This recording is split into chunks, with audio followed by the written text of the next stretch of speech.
Hello everybody, my name is Petr Koutný and let's speak today about another Magnus Carlsen famous game. And this game is famous and amazing because Magnus Carlsen was in this time 11 years old boy. And he played move a3 in this position and black has to be careful. And the best answer now is d5, where I believe white doesn't have any advantage and black is absolutely okay in this position. But black was not careful and he played move g6.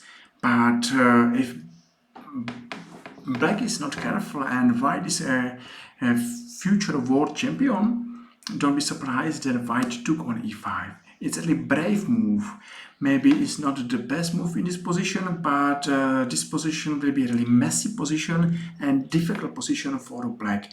Black need to know what he has to play, and don't be surprised that black was lost in this theory. Because we are speaking about theory, the best answer now after move d5 is to go to g7 with bishop, and of course black will lose his knight, but at the end black will be okay in this position, and maybe this position is not bad for black. Maybe with small advantage for white, but not big advantage, and we should watch another game. But black missed this opportunity and he went to b8. After e5, knight to g8, it's the first interesting time of this position or this game, because all black's army is sitting in the last rank. Black is not playing with his pieces and it will be a really difficult job to find the best black's piece. Okay, after moving at d6, you can watch black's two bishops. They are hidden behind black's pawns. They are waiting for their chance to play the game, and black has to take this pawn, because if black will play move c6, I believe that after move bishop to c4 is lost. Okay, it's maybe not difficult to see that black has to take this pawn, and black took this pawn. Now black went to f6 and is going to attack this pawn on d6. This pawn on d6 is for white really important. If white will lose this pawn, white will lose a game, because now remember that black has more material. So knight to b5 is okay, because this knight is going to defend important d6 pawn and has a first threat fork on c7. Okay, white went to c4, and one more time watch black's army. Even black has more pieces, more material, has difficulties to play this game. And now black went in the right square. He is going to exchange his dark square's bishop. The right answer in this position is to not exchange this bishop, and the right answer is to play f4. After move f4, maybe black will play check on g or h4, g3, and you can see that somewhere here black's dark square bishop on h6 is still locked. It's locked as lock is on c8 bishop, and even here black has more material. I don't believe that black is okay. I think that now black has big disadvantage, because his difficulties are big and bigger, and it's very difficult to play with all his pieces. So I don't want to play Magnus Carlsen because he played check on e2, and this move looks okay because check, and black has to go to f8, so black is losing the right to castle. Okay, white is playing a really interesting move, bishop to e3, and when black will take on e3, white is going to open f-file. To have open f-file for attack is a good idea, because we should attack not only f7 piece but f8 piece as well. And you can see that now we have planned for our h1 rook.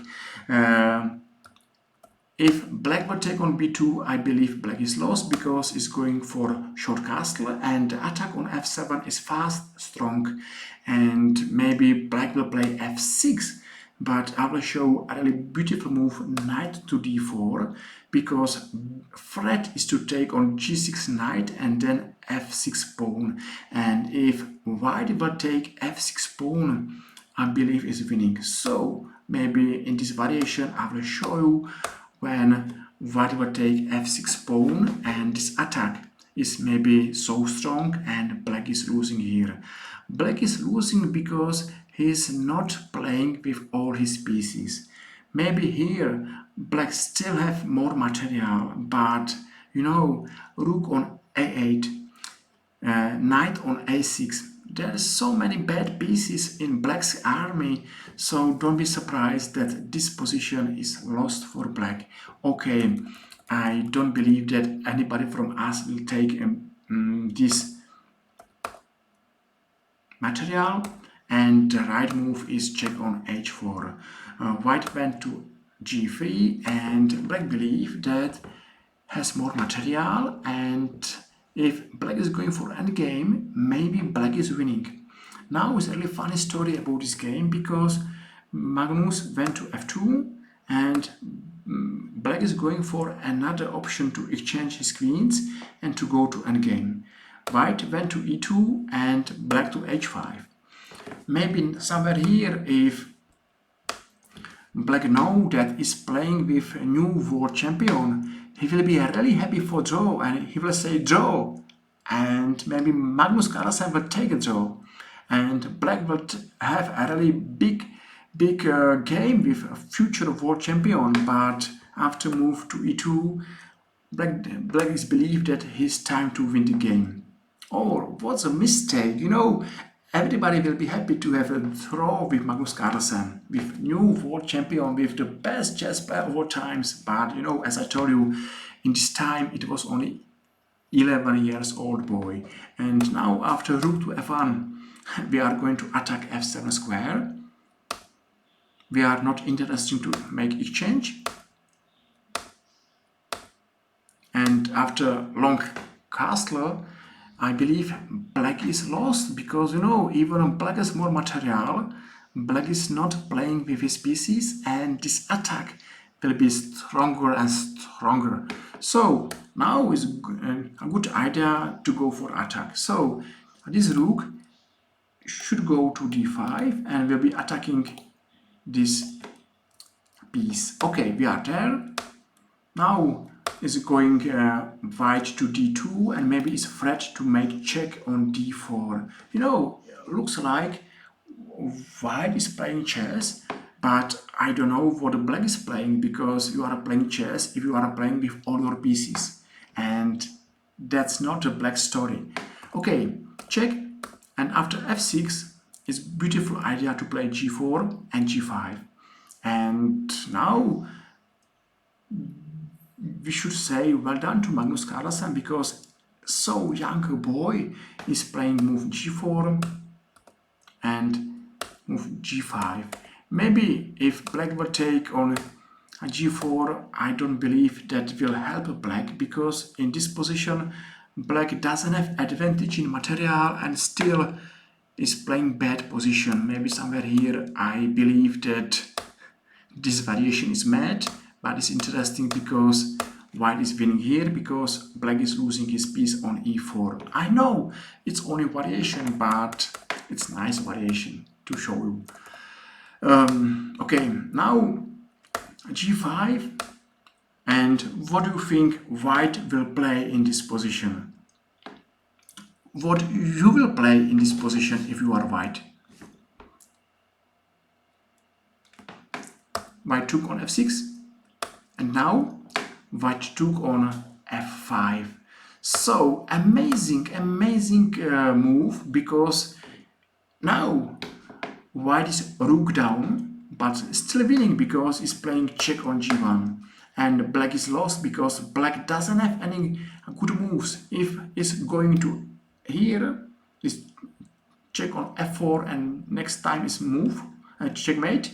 If it's going here is mate in one. If it's going here is mate in one. So black has to go to g6, but you know, don't be surprised that black is losing. and it's not difficult to win this game. It's not difficult to win for Magnus Carlsen, and it's not difficult to win for us. So what we saw a really amazing chess game when we saw Magnus Carlsen playing chess when he was only 11 years old. And I love this game. I love this game because we can see that Magnus Carlsen knows what he's playing, and he played a really good game in his age. So thank you very much for watching this video. I hope you enjoyed. So I hope I will see you next time in our another YouTube chess video, and I believe that I will see you soon. Thank you very much.